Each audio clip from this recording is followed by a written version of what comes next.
Hey everyone, I'm Josh and I'm the Gatherings Director here at the River Church. And thanks for checking out one of our messages today. We would love to get connected with you and your family. And one easy way to do that is to text River Connect, one word, to 97,000. Or you can visit our website at theriverchurch.cc to learn more about us and some upcoming events. If you'd like to give to the River Church today, you can text the amount you want to give to 84321, or you can visit our website and click the Give tab at the top of the page. Thanks again for joining us today, and we hope you enjoy today's message. Well, we're going to be back in Proverbs today as we continue this road trip through the book of Proverbs. For me, it's been interesting. It's been a little different way personally to study, where I'm not just going through a passage, I'm jumping all over Proverbs and trying to put this thought together with these different people, so it's been interesting. Last week was kind of in my face a little bit, just like, Scripture has a good way of smacking you, of reminding you you don't have it all together and you still do need Jesus to help you, so been going through that. And this week, we're going to be considering the scoffer. And under scoffer, I wrote the king of the fools. Not that that means anything, but that's really what the scoffer is. The scoffer is a tough one. Another smack me in the face study. It's a seat that's so easy to climb into. Have you noticed how it's easy to climb into the seat of the scoffer? It's easy to be a critic, whether it's at home or at work or at church or watching TV or whatever. It's so easy to climb into that seat of the critic, of the scoffer. Why? Because it's so easy to see what everybody else is doing wrong. It's so easy to see why everyone else is struggling. Well, if you would just fix this, you wouldn't have any more issues. So it's easy to be in that seat of the critic. It's easy to see how a business could be fixed. If my boss would change this one thing, our company would be so much better. How the church, man, if just this one thing, if the church would do this better, or if they would sing this song at this time, or if Pastor Ben would do a better job teaching the word, there we go. Thanks for that, appreciate it.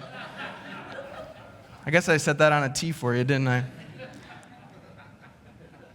We can see how this person or that person could be better, how they could be more effective.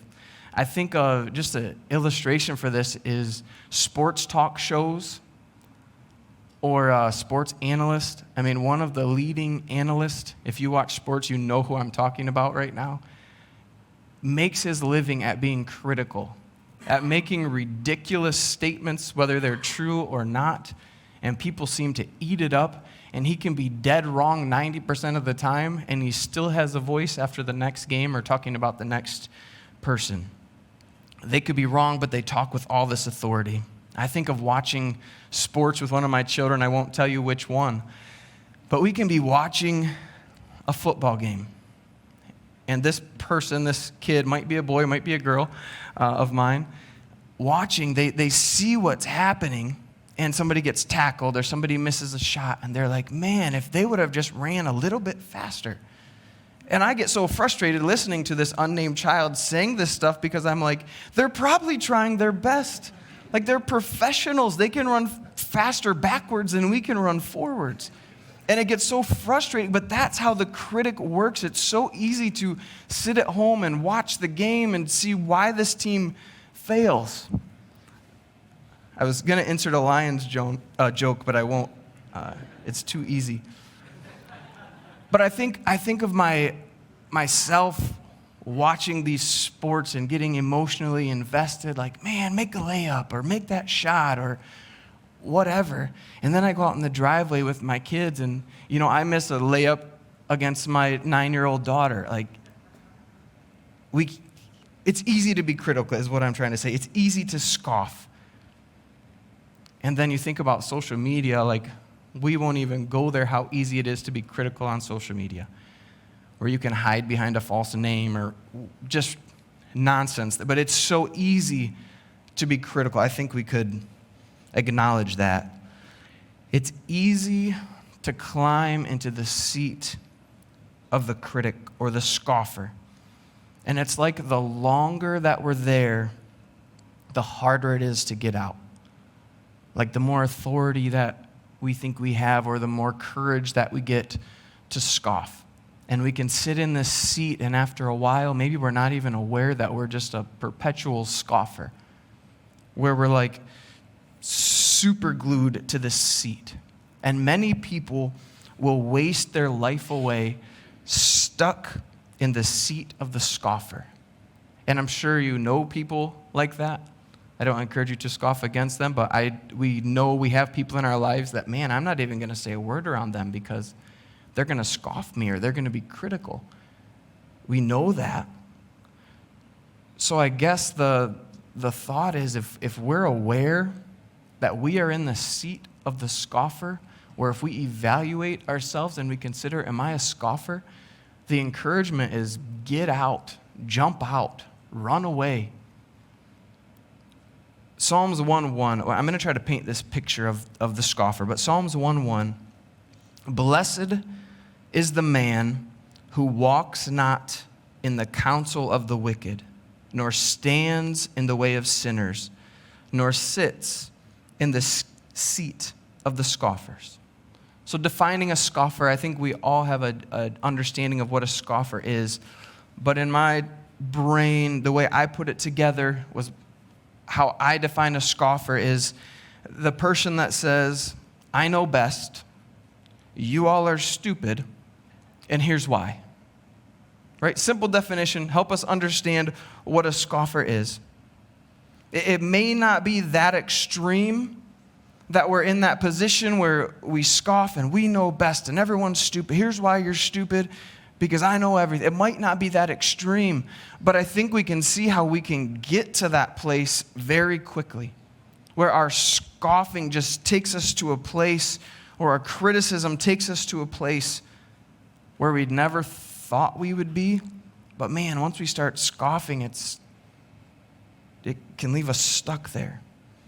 How does it work out that way? Why does it work out that way? When we start being critical, we start scoffing, we just kind of get stuck there.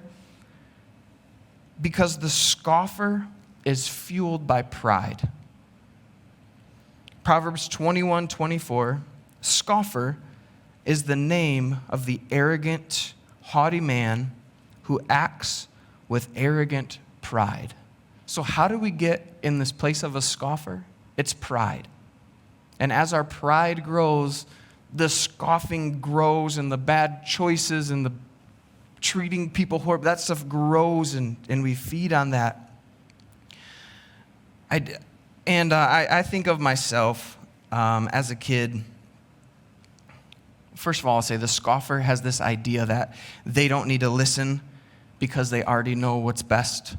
That's a scoffer. And that's what pride does in us. I don't need to listen. I've got it figured out. I know best. So then I have the authority to scoff. Well, as a kid, you think you know best oftentimes, or maybe that was just me. It was the summer before 7th grade, and my mom had a couple of rules about riding anything with a motor on it, was that you wear long pants and you wear a helmet. I think a shirt for me was optional, but probably should have had one of those on too. But I had a friend over. I had this old motorcycle in the garage or in the barn. It didn't run. So we dig that thing out, and we spend all morning. We get that thing running. And when I was 12, I was about 3'6". And so we get this thing running. He's like, you ride it first. Well, of course, I don't have a helmet, and I'm wearing basketball shorts. And I can't touch the ground. I'm 2 feet from being able to touch the ground. So he's like, I'll hold the bike. I'll hold the motorcycle. I don't remember how big. It was way like a grown man motorcycle. I get on it. I've never ridden anything with a clutch before in my life. So I sit on this thing. We're in the driveway.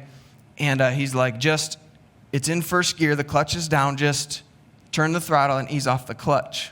Well, my first time, I pop the clutch and hammer the throttle. And if you know how that goes, it's a wheelie across the yard. Well, we have this big ditch on the back side of the yard. And I'm like, I can't go in there. So I just decide I'm going to tip over. Well, remember, I'm 3'6" and I'm about 60 pounds. And I flop over and the motorcycle lands on top of me. And my friend is way behind me. And he's running to me. And all of a sudden, my leg starts feeling hot. Like, I'm not hurt, except my leg is on fire. And I look down, and the muffler is on my leg, and I cannot move.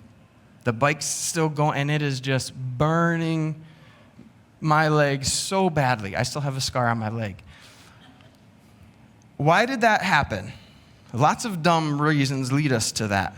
He was able to get the motorcycle off, and if you're queasy, plug your ears. He pulled it off, and I remember looking at the muffler. I shouldn't say this, should I? I'll say it.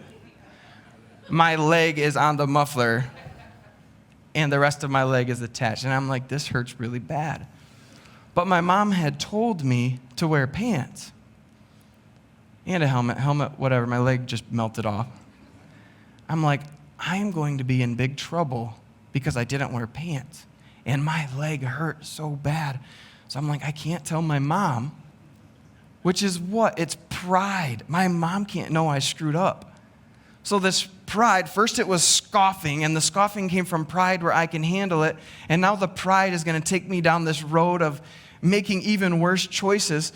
So we run in the house. He goes first, and my mom is nowhere to be seen. So then we slip into the bathroom and shut the door.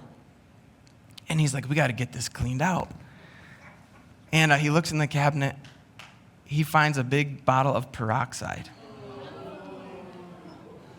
You guys know.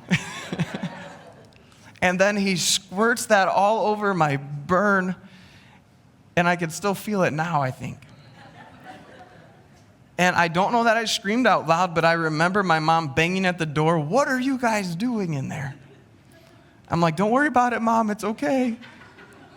And I think I turned the bathtub on and stuck trying to wash my leg off. And it was just foolish scoffing and pride that led me to this place. And I ended up, you can imagine the bandage and stuff. And then I'm in 7th grade going into the high school. Like that week is happening. And I'm in PE class with this wrapped around my leg. So now people are scoffing at me because what's this 3'6", 50-pound kid doing with a gauze wrapped around his leg? And then you get through the part of that. I mean, it's just embarrassment through all of this. And then I have this nasty scar and just all kinds of scoffing. And it came from this idea of I know better. So I'm going to scoff my mother, and I'm going to be fueled by pride. And we see that it just leads to horrible places. And as I think about pride is a problem that leads to all kinds of foolishness. And pride is the root of scoffing. When we think that we're something we're not, when we think we have some authority that we don't have, it leads to scoffing. And I want to look at Isaiah 14. We see this extreme example of scoffing. It's the king of Babylon, but it's also often applied or a picture of how the devil fell from heaven. Here's this foolish pride speaking against God. How you are fallen from heaven, O day star, son of dawn. How are you cut down to the ground, you who laid the nations low? You said in your heart, I will ascend to heaven. Above the stars of God, I will set my throne on high. I will sit on the mount of assembly. In the far reaches of the north, I will ascend above the heights of the cloud. I will make myself like the Most High. But you are brought down to Sheol, to the far reaches of the pit. You see this thought where this individual thinks that they are greater, that they're more powerful in God than God. So they're going to try to put themselves above God. And that is the level of pride that the scoffer is running towards. This level of pride where I know more than these people so I can scoff. And it will take us to a place where we think that we know more than God, where we try to elevate ourselves to the place of God. So the caution is, watch out. Pride is dangerous. Pride can get us into all kinds of trouble. Proverbs 6:16 and 17, there are 6 things that the Lord hates, 7 that are an abomination to him. What's the first one? Haughty eyes. What's that talking about? A proud look. Pride takes us to a place where, whether we're willing to admit it or not, where we are elevating ourselves to a place of God, and God is at complete opposition to sharing his place of authority with us. Proverbs 16:5, everyone who is arrogant in heart is an abomination to the Lord. Be assured he will not go unpunished. James 4:6, God opposes the proud, but gives grace to the humble. Proverbs 16:18, this is one we could all probably quote. Pride goes before destruction, and a haughty spirit before a fall. Isaiah 2:12, for the Lord of hosts has a day against all that is proud and lofty, against all that is lifted up, and it shall be brought low. The Lord has a very serious issue with pride, and pride has dangerous results. Pride tries to elevate a person to the position of God, and no one else is worthy of that position other than God. And we can look at that thought of this big, horrible picture that I'm painting of pride, and we can say, I'm just talking about a little scoffing here. It's just sometimes I scoff a little bit. And we can say, I'm just talking here. I mean, we're looking at the extreme here. So the point is, this scoffing, this pride can creep in. And it can make us do crazy, crazy things. Luke 18, one of my favorite places to look when I'm struggling with pride, or when I get to this spot where I think that I'm something that I'm not. I imagine Jesus dealing with these religious leaders, or talking to these religious leaders. Verse number 9 says, he also told this parable to some who trusted in themselves that they were righteous. What would that be? That would be self-righteousness. That would be pride. So he's telling this parable to try to get to people who were filled with pride. People who in their pride were scoffing, and they would be scoffing Jesus to his face and behind his back. So he's telling this parable for these people. How did these people treat others? The verse keeps going. They treated others with contempt. So their track record was, I'm self-righteous. I've got life figured out. You all should be like me. I know everything. Everyone else is stupid. So that's where they were at. How did they treat other people? They treated others with contempt. Their pride pushed them to a place where they were going to scoff other people. So verse 10, 2 men went up into the temple to pray, one a Pharisee and the other a tax collector. The Pharisee, standing by himself, prayed thus. Here's the scoffer. God, I thank you that I am not like other men, extortioners, unjust, adulterers, or even like this tax collector. He's not even looking at this guy with one eye open. I mean, he's got both eyes open, pointing at this tax collector. God, I thank you that I'm not like this guy. I fast twice a week. I give tithes of all that I get. But the tax collector, standing far off, would not even lift up his eyes to heaven, but beat his breast, saying, God, be merciful to me, a sinner. I tell you, this man went down to his house justified rather than the other. For everyone who exalts himself will be humbled, but the one who humbles himself will be exalted. You see the story there. You see this scoffer. He thought he was good. He thought he was in the right place because of pride. And he's pointing down. He's scoffing at other people. And then you see this man that's broken, that had all kinds of issues. But he humbled himself before the Lord. Next week we're talking humility. I probably should have saved that passage for that. But humility is the answer to scoffing and to pride. And what we see from that story there is it's the gospel message. And I've been asking you a lot of week to think big picture about wisdom and then to think small daily decisions wisdom. And as we see the big picture of pride causes people to scoff and reject Jesus ultimately. There's a couple of thieves on the cross, right? Think of one of the thieves up on the cross that was scoffing Jesus. He is literally hanging on a cross beside Jesus for something that he actually did, for a crime he had committed. He was there facing his punishment. And what is his response? He should be in a position of humility. He's hanging on this cross for all to see his wrongdoing, the punishment for his wrongdoing. And what does he do from the cross? He scoffs Jesus. Hanging on the cross was not a position of pride for this guy. It should have been humility.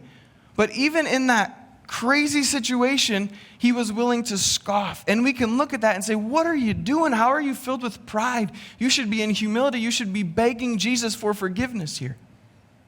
But he was rejecting who Jesus was. He was not in a position to be proud, yet he pridefully mocked. Pride produces blind scoffing. Proverbs 13:1, a wise son hears a father's instruction, but a scoffer does not listen to rebuke.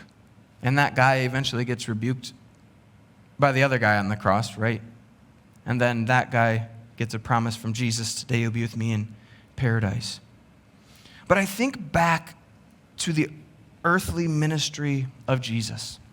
You think of who Jesus was, God in the flesh, came down to earth, perfect, sinless life.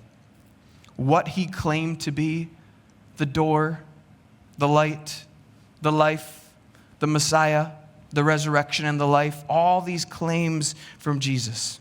What he did, he backed up his claims, fulfilling prophecy through his whole ministry. We see him performing miracles, giving evidence that he was, in fact, God in the flesh. We think of his message, believe on me, believe who I am. I'm the only way for salvation. So here's who I am, Jesus says. Here's the evidence. Believe. What did Jesus face every single step of the way of his ministry? Scoffers. Perfect God in the flesh, standing right in front of multitudes or small groups or individuals, walking through imperfection, loving, serving, caring, eventually to provide atonement for their sins. And you have people scoffing him, constant scoffing. You have a people that desperately needed Jesus, but they elevated themselves in their self-righteousness, and they looked at the one who they should have been worshiping, and they scoffed, and they rejected him. Why did they do that? Because he wasn't who they wanted him to be. He wasn't doing what they wanted him to do. When he would feed them or perform miracles, there would be a group, yeah, Jesus, that's great. He comes into the city triumphantly. The people want a Messiah to overthrow Rome, to set up his kingdom, and to give them this life of freedom politically and physically right now, right then. But they saw Jesus come in. He wasn't that person to defeat Rome at that time. He was the spotless Lamb of God to go pay for their sins. The greatest need that they had, the greatest need that we all have, that's what Jesus came to do. And to see him persecuted and suffering on a cross, that is not the Messiah that they wanted. So they rejected him. And people still today reject the sufficient, satisfactory work of Jesus Christ. And people will scoff Jesus. Why? Pride, self-righteousness. I don't need to confess my sins. I don't need someone to pay for my sins. I'm good enough. I do this, I do that, I give this, I go here. I don't need Jesus. And in pride, people scoff the only hope for their souls, and that's Jesus. And you see these people scoffing Jesus. You're not who we want you to be, so we'll scoff you. And I have a few sections of Scripture I want to look at. It's as Jesus is going up to the cross, and they're familiar. It's as Jesus is on trial. And I want you to see, with considering scoffing, considering pride, consider the rejection of Jesus, see how this scoffing comes about and just the foolishness behind it. Now at the feast, he used to release for them one prisoner for whom they asked. And among the rebels in prison who had committed a murder in the insurrection, there was a man called Barabbas. And the crowd came up and began to ask Pilate to do as he usually did for them. And he answered them, saying, "Do you want me to release for you the king of the Jews?" For he perceived that it was out of envy that the chief priests had delivered him up. But the chief priest stirred up the crowd to have him release for them Barabbas instead. And Pilate again said to them, "Then what shall I do with the man you call the king of the Jews?" And they cried out again, "Crucify him." And Pilate said to them, "Why? What evil has he done?" But they shouted all the more, "Crucify him." Do you see what's going on? This prisoner, guilty. The people would rather free him than Jesus. They've lost their minds. Crucify him, crucify him. What evil has he done? We don't care. We know what's best. He's not who we want him to be. Crucify him, crucify him. So Pilate, wishing to satisfy the crowd, released for them Barabbas, and having scourged Jesus, he delivered him to be crucified. Then I want you to see in Matthew 27, 24 to 26, so when Pilate saw that he was gaining nothing, but rather that a riot was beginning, he took water and washed his hands before the crowd, saying, "I am innocent of this man's blood." Talking about Jesus. "See to it yourselves." Pilate is trying to get out of this, trying to get out of the blood of Christ being on his hands. And he tells these people, "Are you sure? Do you really want to crucify this guy?" And you can see the mob getting more mad and more mad. "Crucify him, crucify him." And you see Pilate saying, "I can't be a part of this. His blood's not going to be on me." And I want you to see their foolish scoffing in verse 25. And all the people answered, "His blood be on us and our children." That's Jesus, the perfect Lamb of God. These people are so blinded by their pride and their scoffing and their rejection that they're willing to have the blood of Christ, not in a good way, on themselves and their children. Pretty dirty to do to your kids. Make them pay for your foolishness. But that's the picture that we see here, is the scoffing got them to such a crazy place where they didn't care. They knew what was best. Kill him. We don't care what it cost us. Then he released for them Barabbas, and having scourged Jesus, delivered him to be crucified. Then Mark 15, and the soldiers led him away inside the palace, that is the governor's headquarters. And they called together the whole battalion, and they clothed him in a purple cloak, and twisting together a crown of thorns, they put it on him. This is Jesus, the one that loves us, the one that loved them way beyond comprehension. These soldiers march him in, smash thorns on his head. They mock him, "Hail, King of the Jews," striking his head with a reed, spitting on him, and kneeling down in homage to him, just mocking him. And when they had mocked him, they stripped him of the purple cloak and put his own clothes on him, and they led him out to crucify. Wisdom, forgiveness, true righteousness standing right in front of them. Him crying out, "Believe." But in foolish, stubborn pride, they scoff and they reject Jesus.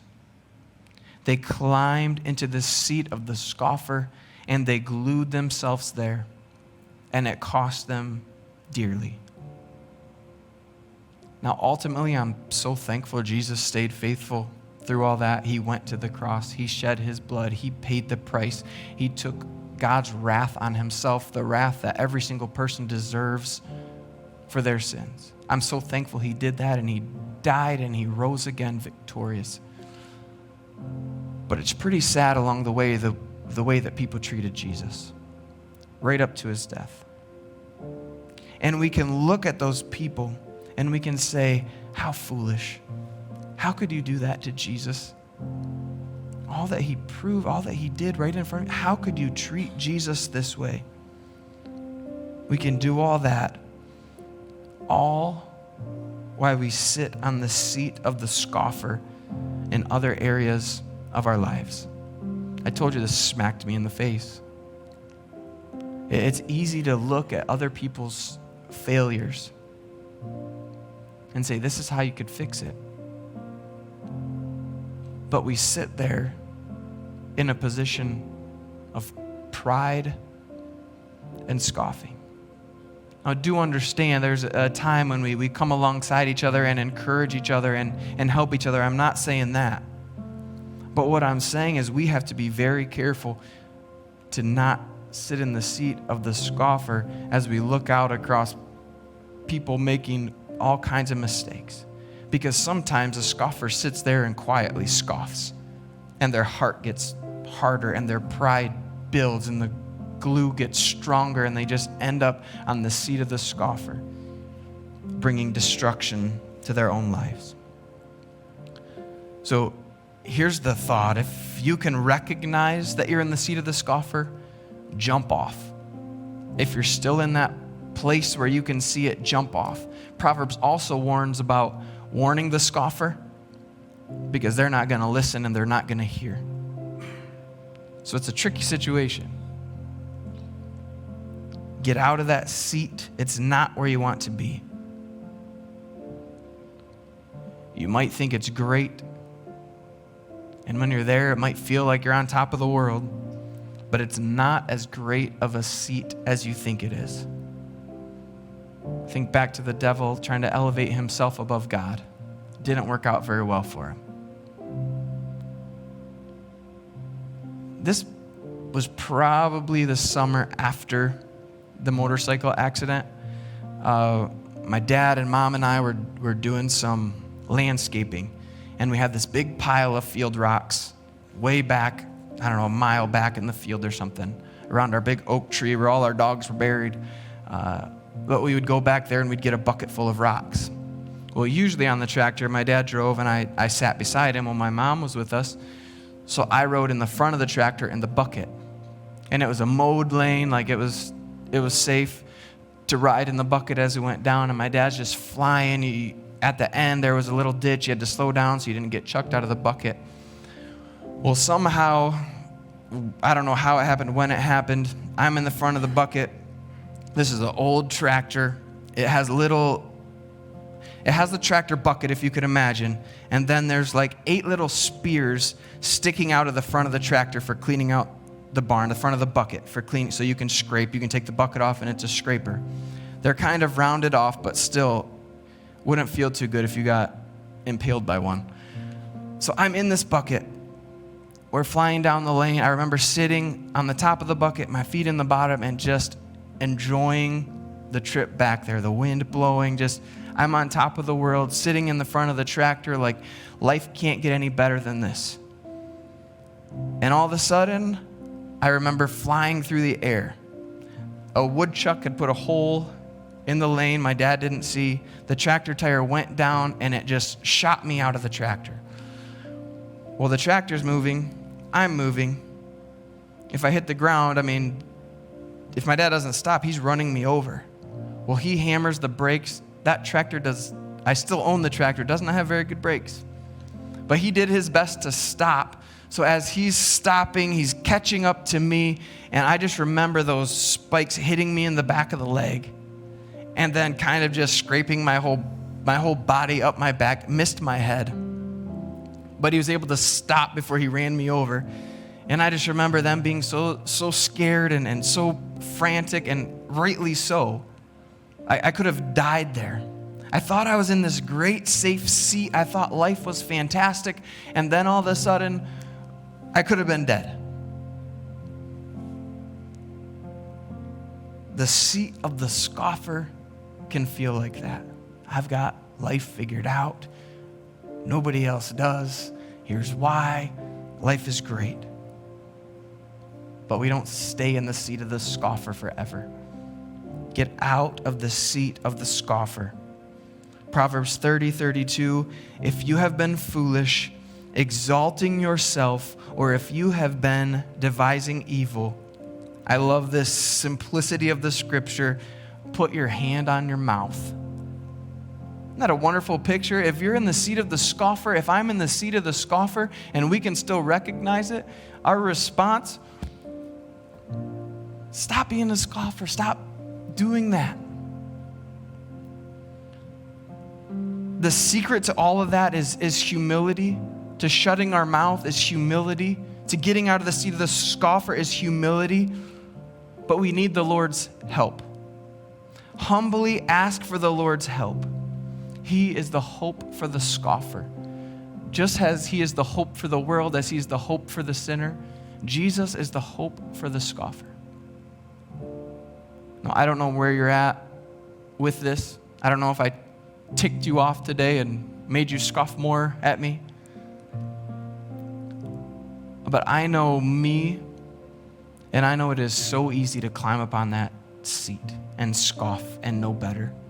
I just want to encourage us to turn to the Lord and ask for him to help us walk humbly, to have wisdom. When we do see something we would like to correct or challenge, humbly approach that. The scoffer is filled with pride, and pride is a dangerous place to be.